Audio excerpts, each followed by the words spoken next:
This channel does not promote or encourage any illegal activities. All contents provided by this channel is meant for educational purpose only. পানিহাটিতে NRC আতঙ্কের বলি হলেন এক pro. মঙ্গলবার থেকে রাজ্যে শুরু হয়েছে এসআইআর প্রক্রিয়া।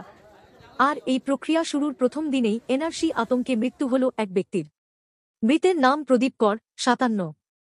তিনি খড়দহ পুরসভার ৯ নম্বর ওয়ার্ডের পানিহাটি মহাজাতিনগরের বাসিন্দা ছিলেন। মৃতদেহের পাশ থেকে পুলিশ একটি সুইসাইড নোট উদ্ধার করেছে, যাতে লেখা রয়েছে, আমার মৃত্যুর জন্য এনআরসি দায়ী। স্থানীয় সূত্রে জানা গিয়েছে, কয়েকদিন ধরেই প্রদীপ বাবু এসআইআর এবং এনআরসি নিয়ে চিন্তিত ছিলেন।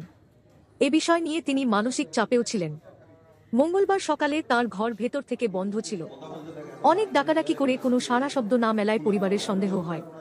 খবর পেয়ে ঘটনাস্থলে পুলিশ পৌঁছে ঘরের দরজা ভেঙে তার ঝুলন্ত দেহ উদ্ধার করে ময়নাতদন্তে পাঠিয়েছে।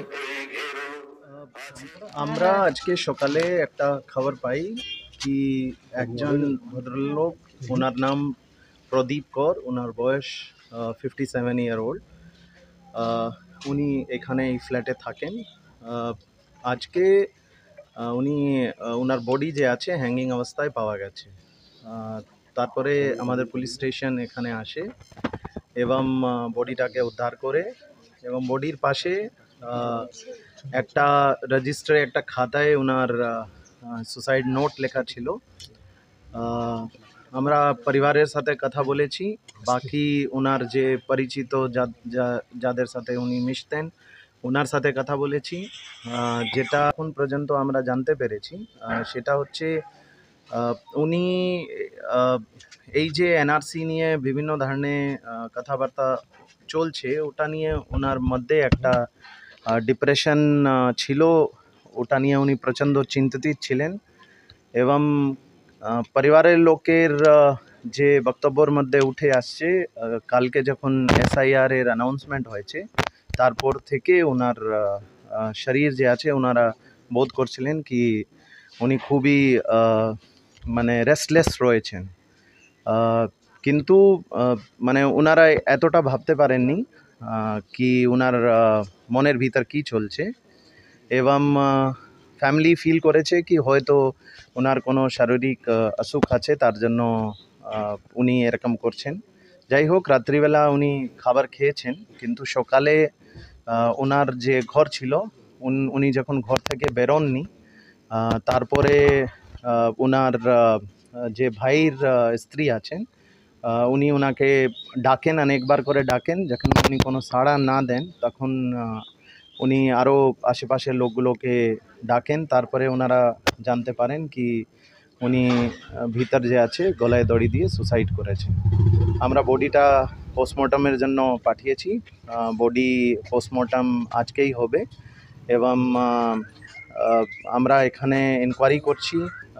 এই যে পুরো বিষয়টা আছে, এই পুরো বিষয়টাকে নিয়ে আমরা ইনভেস্টিগেট করছি।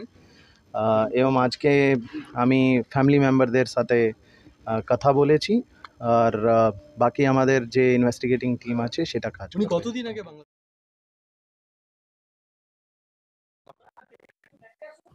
এদিন দুপুরে ঘটনাস্থলে আসেন ব্যারাকপুরের পুলিশ কমিশনার মুরলীধর শর্মা। তিনি বলেন, 57 বছরের প্রদীপ করের ঝুলন্ত দেহ উদ্ধার করা হয়েছে। দেহের পাশে একটি ডায়েরিতে লেখা সুইসাইড নোট পাওয়া গিয়েছে। প্রাথমিকভাবে জানা গিয়েছে এনআরসি নিয়ে উনি খুব চিন্তিত ছিলেন। কতদিন আগে বাংলাদেশ থেকে এসেছিলেন? আমরা প্রিলিমিনারি যেটা ফ্যামিলি মেম্বার থেকে জানতে পেরেছি, ওনার জন্ম as claimed by the family, ওনার জন্ম এখানেই হয়েছে, কিন্তু ওনার বাবা হয়তো বাংলাদেশ থেকে এসেছিলেন, এরকম ফ্যামিলির বক্তব্য আছে। এগুলো বাকি আমরা তদন্ত করব। তদন্ত করে পকেটে পাওয়া গেছে না ডায়েরিটা? একটা ডায়েরি ছিল, সেই ডায়েরিতে লেখা ছিল। ডায়েরির নিচে লেখা আছে যে এনআরসি। ইয়েস ইয়েস, আমি বলেছি ডায়েরিতে যে উনি লিখেছেন ওটাতে উনি এটাই প্রকাশ করেছেন কি এনআরসি যে হচ্ছে ওটা এনআরসি নিয়ে উনি ভীষণ চিন্তিত আছেন এবং ভয় আছেন। তার পরিবার জানিয়েছে, সোমবার এসআইআর ঘোষণা হতেই উনি মানসিকভাবে ভেঙে পড়েছিলেন। তবে এই ঘটনা নিয়ে সামাজিক মাধ্যমে গর্জে উঠেছেন মুখ্যমন্ত্রী মমতা বন্দ্যোপাধ্যায়। নিজের এক্স হ্যান্ডেলে মুখ্যমন্ত্রী লেখেন, এই ঘটনা বিজেপির ভয় ও বিভাজনের রাজনীতির চরম দৃষ্টান্ত। পাশাপাশি তিনি কেন্দ্রীয় সরকারের কাছে এই হৃদয়হীন খেলা অবিলম্বে বন্ধ করার দাবি জানিয়েছেন। ব্যুরো রিপোর্ট, কলমের দুনিয়া।